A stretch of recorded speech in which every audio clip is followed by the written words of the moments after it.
What's going on YouTube? You may not remember me, but my name is ProfessorOaksAide, and I want to welcome you back to our next episode of our Pokemon Fire Red, Leaf Green 151 Nuzlocke Let's Play. So as a recap from last episode, we took on Gary Oak after grinding up levels on Brute Root and Vortex, getting them to, I think it was level 8 each. And then we made our way halfway through Viridian Forest. So if you want to check that out, follow the link in the description down below to the playlist, and with that we'll crack on. Hopefully this episode we will be able to get through the rest of Viridian Forest before taking on Brock. Hoping to get Brute Root and Vortex both to about level 13 before we try and take on Brock. Brute Root's not as important as I think he'll probably just body Brock by himself, to be honest, but let's get him up anyway. There we go, level 12, so he's almost there. Probably switch Vortex to the front here. Speeds up getting through the forest. Hit everything with Gust, no need to worry about Poison, no need to worry about Metapods or Kakunas using Harden. I suppose the only thing I need to worry about is running into a Pikachu, but hasn't happened yet, and I don't think it'll be too likely. So we go Gust on level 4 Caterpie. Absolutely wrecks it. 30. So probably need to kill about 10 more of them to get up a level, but let's take this trainer on instead. I believe he's got something like 2 Metapods and 2 Kakunas, or some silly number of Pokemon like that that have no attacks. So a nice amount of XP and no need to worry about damage or anything. Level 7 Metapod down, 1 hit. 108. Nice, probably wants 1 more, a Caterpie. So maybe it's, after this, I think, maybe it's another Metapod. Maybe I'm wrong. Although why he's got a level 7 Caterpie and 2 level 7 Metapods, I don't know. Why did he evolve the Caterpie as well? There we go, so Vortex hits level 12. We'll, I'm just going to keep him out to take on this Metapod. Just hit him with Gust and knock him out in 1. There we go. Good times. 108. Almost puts him to level 13. I say almost. Halfway puts him to level 13, but that's still good. In fact, we'll get Vortex to level 13 first. I'll probably use Brute Root to take on that trainer there, so we'll do a bit of grinding against whatever we find in the grass. Maybe 4 or 5 wild Pokemon to knock out before we hit level 13. Hopefully we get another flying type attack soon as well. Although saying that, Vortex is modest and Gust is special due to the physical special split that I've got enabled in this game. If you want to find out more about that as well, check the description. There's a link to the page for the Rombase that I'm using, including a link to the Rombase itself, as well as a full description of what it includes in the game. As a quick recap, it introduces the physical special split, introduced in Generation 4, and it updates all of the Pokemon's movesets to their Generation 4 movesets. So, definitely makes the game more interesting. Well, once you get to a certain point anyway. They're pretty much all the same around here. Level 3 Weedle. Again, just destroy it. Vortex can soak up all that tasty experience.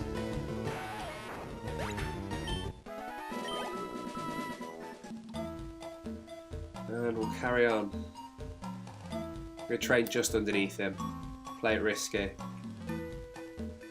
It means at least once that's done I can immediately switch Brute Root out the front and go and take him on. Oh, tackle. Tackle will knock it out anyway, but...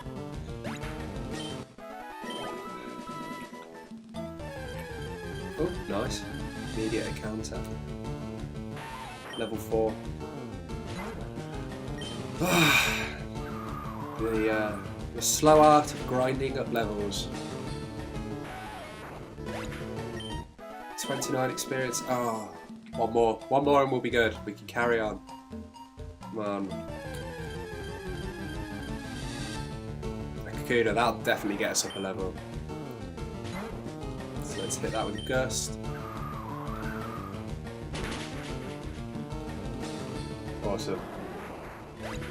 Vortex hits level 13. Does he learn a new move? Quick attack. Oh, brilliant. Priority. That's definitely going to come in handy. Right, let's put Brute Root out the front. There's immunity to poisoning here from the poison sting from the Weedle. That will definitely come in useful. Bugcatcher Sammy. Level 9. Why not evolve it? You could have yourself a nice strong Kakuna. Get it up an extra level. You could have had a Beedrill. I feel like that would have been an interesting take for Game Freak to have taken if they'd had that last person on the way out of the forest have a Levittown Beedrill. It'd be more of a challenge than everything else that's come up so far. It'd really give you an introduction to the strength of the bug type Pokemon. Maybe people would consider actually using some of these early types if something like that had happened. But interestingly, they've introduced something quite similar in Sun and Moon with the what they like to call themselves. They're like the Root Kahunas or something like that. With the really strong trainers that won't take you on until you've beat everyone else on the route. So it's interesting that they've put that kind of an idea into the games. Right, let's just heal up.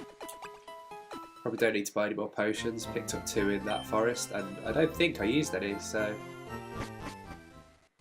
Oh, right. Is there any point in looking around the town? Probably not. Most people will know what's around here. I don't think there's anything I can get. I'll come back here later to get the old Amber, so I can go get an Aerodactyl, but for now there's probably something, probably hidden item up here somewhere. There we go, Pokeball. Nice. Right, well, let's hit the gym. Hopefully, Brute Root hits level 13 off this first trainer, and then should hit level 14, maybe even level 15 off of beating Broxonix and Geodude. Not too worried about the being high levels due to type advantage. And they don't have any ground type moves yet, which is lucky. As that would seriously be an issue. There we go. Level 13. Poison Powder. Yes, let's get rid of Growl.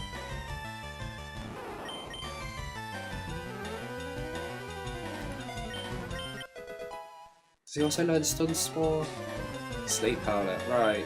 Now here's the tricky part.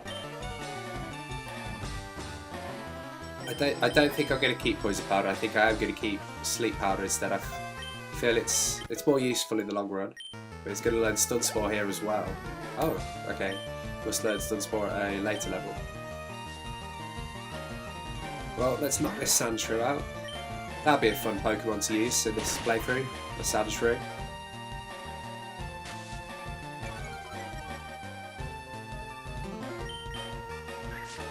Not quite as interesting as a Lowland Sandshrew, and especially a Lowland Sandslash. Ice Steel typing, 4 times weak to a number of types, like ground, fire, fighting. So, it's got a cool design. Its stat distribution's interesting. Very, very good ability in Slush Rush. But I'm still not sure what to make of him. I haven't used it yet. Let me know in the comments what you think about Alolan Sandslash. In fact, let me know what you think about all of the Alolan Pokemon and which one's your favourite, if you've played through Sun or Moon yet.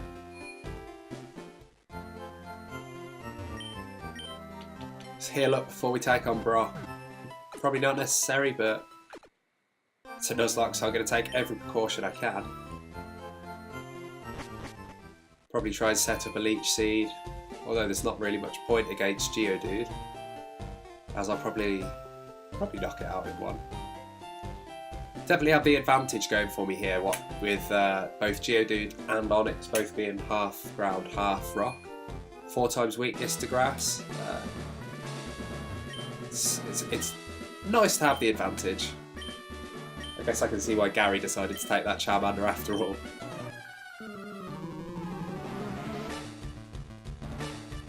It's another interesting change they made in Sun and Moon. Your rival taking the Pokemon that is weak to yours.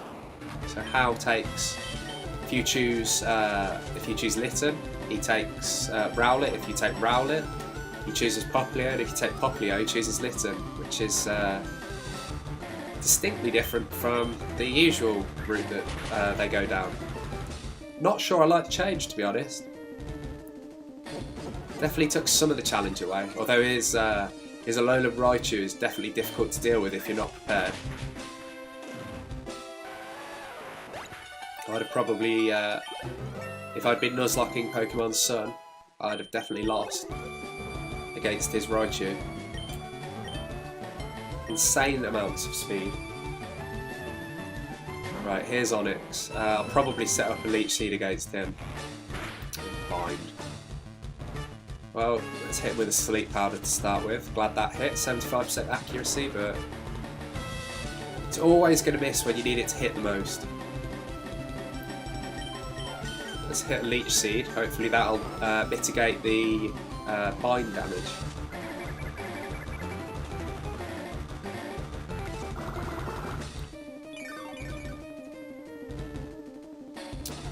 There we go.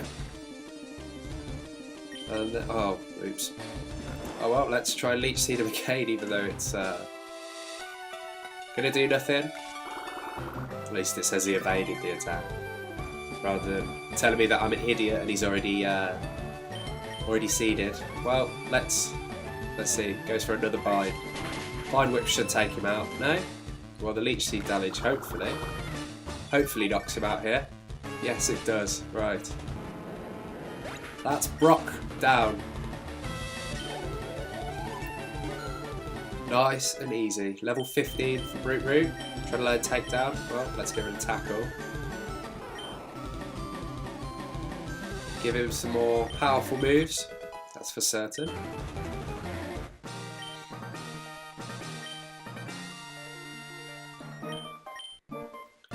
There we go. Got the Boulder Badge.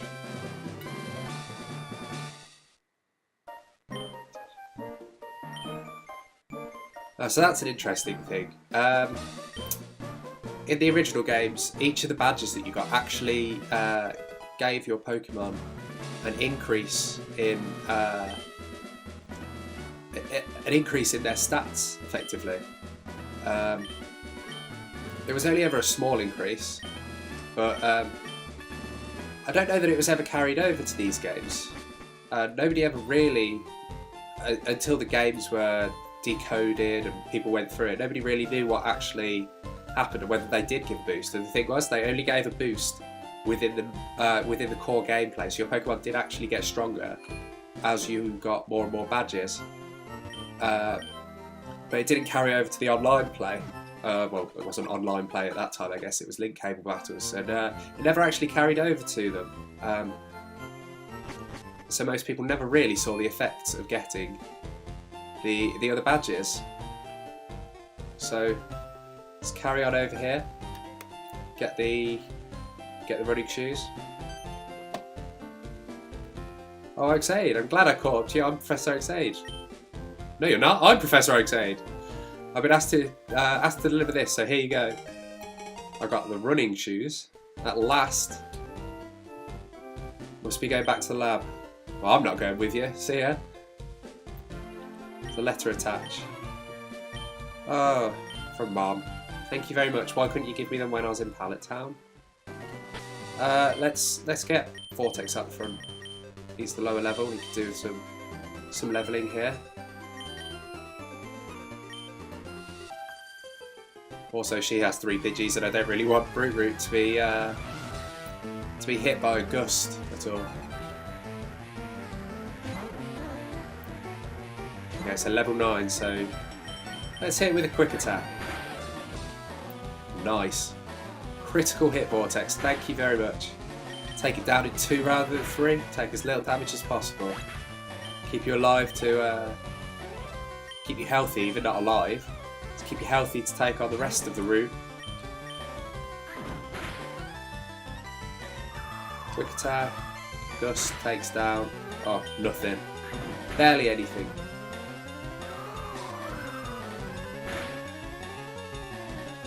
A crit. Well, not too much of a worry, as at plenty of health. However, I will now be using a potion, as I don't want to risk another critical hit. We don't want to risk our first death just yet. Oh, interestingly, we will get our next encounter on this route. So I believe on this route we could encounter either of the Nidorans. We could encounter Jigglypuff. And maybe Mankey, I might be wrong on that. And maybe Sandshrew as well. Again, I could be wrong on that. I don't think Sandshrew's now. I think Sandshrew is in the cave and is after the cave.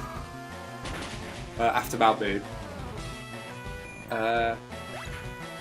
But those are the new species that we'll encounter here. And one of those are what we'll capture and add to the team, hopefully. I'm going to try and keep the team diverse in terms of the types that we're using, so if I get anything that overlaps type-wise, I probably won't use it. If I got a Nidoran, I guess I'd use it, even though Brootroot has a poison typing that would overlap, but it gets the ground typing when it evolves into Nidoking, and Brootroot's primary grass typing is what I'm interested in, so yeah, if I got a Jigglypuff, maybe I'd use it. I don't think I've ever actually used a Jigglypuff, so yeah, I'd definitely use that. A Mankey would be quite nice to get. As I said, a Sandshrew would be pretty cool to use around about here. Let's see. A Rattata. Well, let's hit it with a quick attack, see how much that does. Half, hopefully? Oh, he's got a quick attack himself. Oh, focus energy while I'm taking you out with a quick attack. I'm not risking another. I'm not risking a crit here.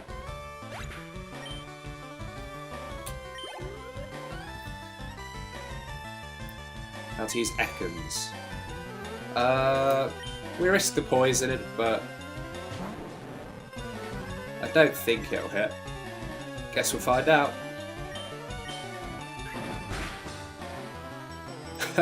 Not a chance. Vortex is an absolute crit monster. Taking everything down, left, right and centre. Right, well now that he's beaten, let's put Brootroot first. Let's take this guy on. If we get up another level, Brootroot will evolve, which will be fun.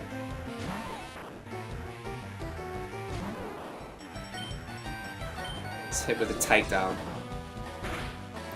Risky move for a Nuzlocke, but I think with Leech Seed recovery, it should be alright. Probably replace it pretty soon. As soon as I get a decent type attack, another decent attack, I'll probably replace it. I can't be taking 6 damage every turn. What's that, 1/8 about?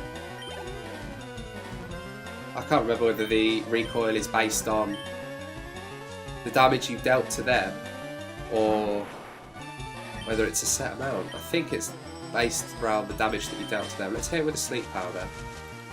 And then we'll hit it with Leech Seed to heal ourselves back up. After sleep, let's hit it with a Leech Seed. And then we'll just Vine Whip it to death. Could take a while.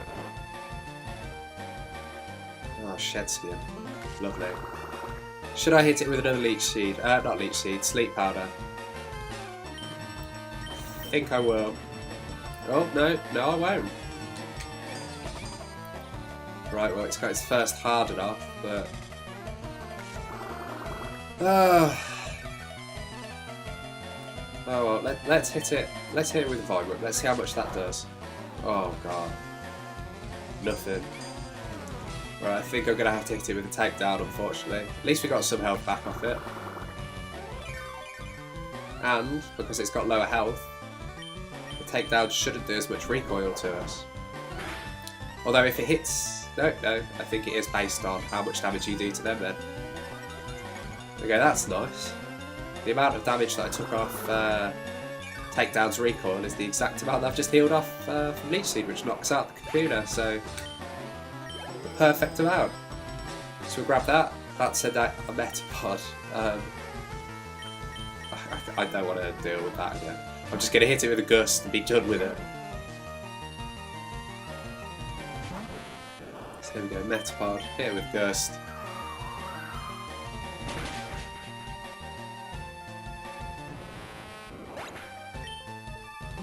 $138, nice. If I had new Pokemon I would have won. If you not necessarily had new Pokemon, if you evolved your Pokemon into their final stages, then maybe you would have won, yeah. Right, let's lead with Brute Root to take on this lass here. Let's see if we can get those final bits of tasty experience to get Brute Root up to level 16 and evolve him. A Rattata. Perfect start. We'll hit it with a Vine Whip, see how much damage that does. Very decent amount. Tail Whip, not too scared of the defense drop. Brute Root will probably survive anything that she sends out. So it's probably going to be a Pidgey. A Nidoran. Oh, definitely keep Brute Root up for that. I'm just going to hit it with a takedown. Poison type, so the Vine Whip will do almost nothing to it. Growl at me all you like, you're going down to another takedown here. There we go. That should get us that final bit of experience. Excellent. Right. Brute Root, level 16.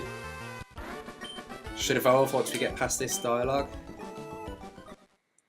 And so, our first evolution of the Nuzlocke, our starter, going up to his second stage. Nice to have some power on the team.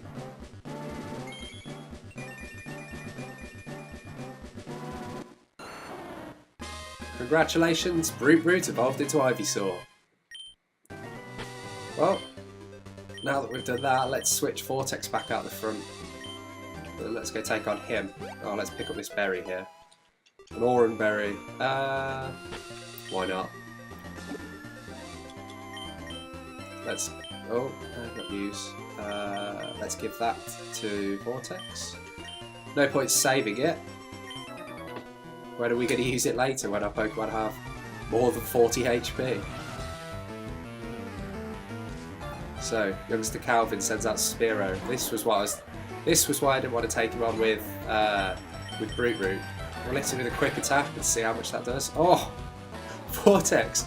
Critical hit again, and then the big peck's tick to prevent the defense loss. Absolutely wrecked him. Good job, Vortex. The only thing I'm worried about is that my team might get too powerful to knock out whoever I'm trying to capture down here. Right, well, let's go into this battle with Vortex. It's a bug catch, so it's going to be trouble for Brute Root to take it on.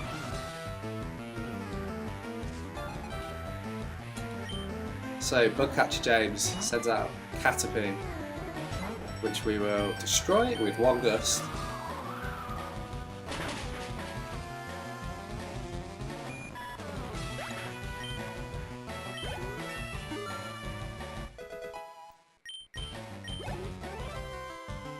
And a Metapod. Such a diverse team. Again, level 11, why haven't you evolved it?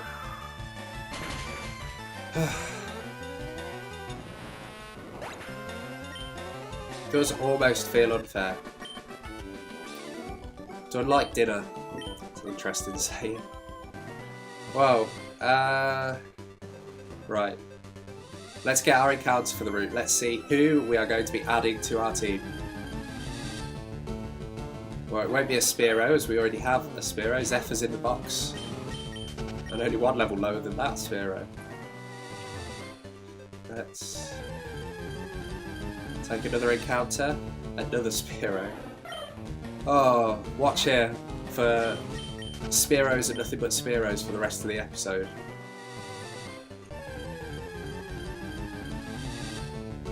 A Pidgey. Oh, I feel like we could be here a while.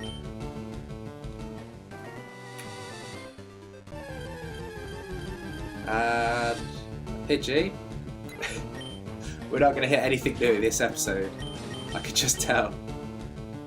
Maybe we should just use this for grinding instead of capturing a Pokemon. And finally, we hit a Jigglypuff, level 5. I did say that if I got a Jigglypuff I would try and use it, so I will. I'll knock it out regardless of what I hit it with here, so I'm going to switch it to Brute Root and hit it with a Sleep Powder, and then missed. It's going to use Sing here. No defense card, okay. Probably doesn't even have any attacks at the minute. Probably just got Sing and defense card, which is going to be horrible trying to level it up. So it's fast asleep. We'll use Leech Seed to take down some of its health. Get ourselves healed up as well, conveniently.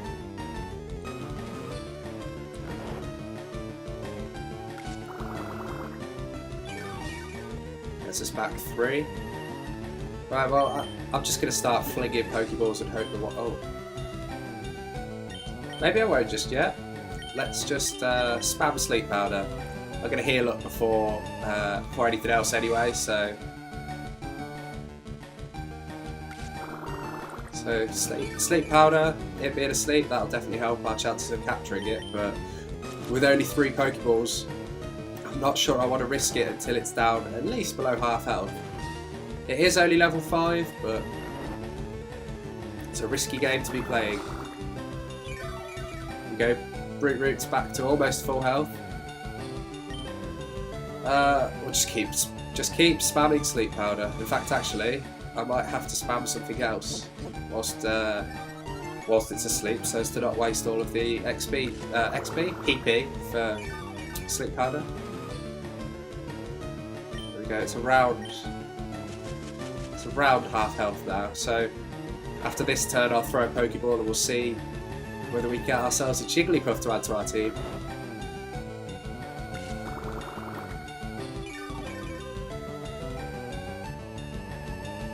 Right, well, here goes nothing.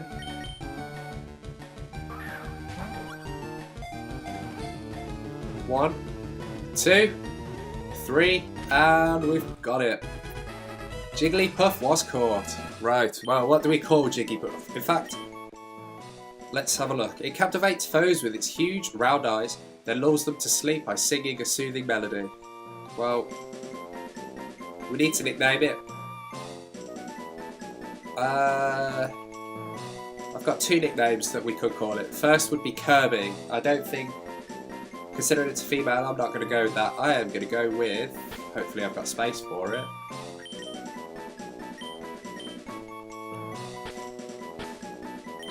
Let's go with Bubblegum. Bubblegum the Jigglypuff added to the party. Let's have a look. Holding an Oranberry. Well, I'll probably give you that back in a second. Normal and Fairy, Hardy Nature. Decent stats, I guess. So let's give it the Oranberry back. There we go. And then we'll head back. In fact, let's try and sneak past her. Oh, that was close. Probably should be running rather than just dawdling along. So what we'll do is we'll come up here, heal up, and then at the start of next episode we will head into, in fact I'll save inside Moon, and we will capture we'll capture the encounter for there at the start of the episode, and then I may put a grinding montage in whilst we try and get them up. So, oh, I didn't want to go out.